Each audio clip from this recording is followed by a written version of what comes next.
Voici le temps de tester vos connaissances avec ce petit quiz commenté de 5 questions relatives à la phase de lancement.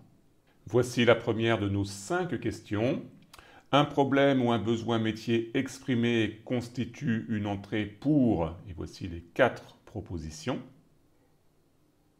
La bonne réponse est effectivement la réponse C. Un besoin ou un problème métier exprimé constitue une entrée pour la demande d'initiation de projet. Et vous avez ici la justification avec l'enchaînement des différents documents de la phase de lancement, la demande d'initiation de projet, l'étude d'opportunité ou l'étude du cas d'affaires qui va conduire ensuite à la réalisation de la charte du projet. Tout ceci se trouve dans le paragraphe 3.2.1 sur la vue d'ensemble de PM Square ou le paragraphe 5.2 dédié donc à cette demande d'initiation de projet.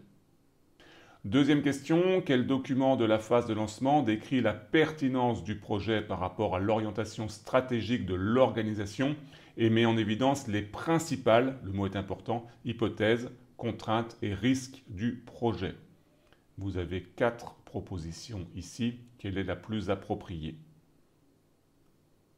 La bonne réponse, c'est là encore la demande d'initiation de projet, puisqu'on est sur une vision à très haut niveau, et vous avez ici la justification dans le paragraphe 5.2 du guide, avec cette demande d'initiation qui décrit la pertinence du projet par rapport à l'orientation stratégique, avec la vision à haut niveau des hypothèses, des contraintes et des risques qui sont évalués à ce stade.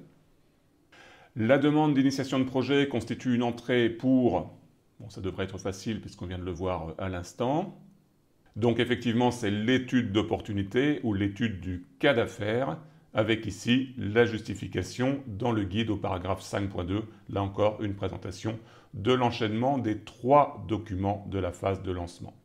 Quatrième question, quel document de la phase de lancement définit les objectifs du projet, c'est-à-dire le périmètre, la durée, le coût, la qualité, les besoins de haut niveau, les risques, les contraintes, ainsi que les jalons et les livrables du projet. Cette notion de jalons et de livrables du projet est importante.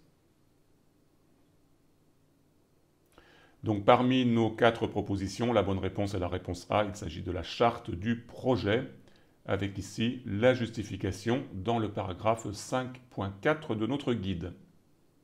Dans la maîtrise des responsabilités d'un projet PM Square, quel acteur est comptable, c'est-à-dire redevable du parfait achèvement de la demande d'initiation de projet? Vous avez 4 propositions, et parmi ces 4 propositions, la plus appropriée est la bonne, et ici effectivement le porteur du projet, et vous avez ici la justification dans le guide avec notre porteur du projet, PO, qui est comptable, CM ici dans la version française du guide, et qui également intervient en support, en complément de la responsabilité du responsable métier qui va réaliser ce document. Ça se trouve dans le paragraphe 5.2. J'espère que vous avez les 5 bonnes réponses pour ce quiz sur la phase de lancement. Sinon, bien sûr, n'hésitez pas à revoir les vidéos autant que de besoin.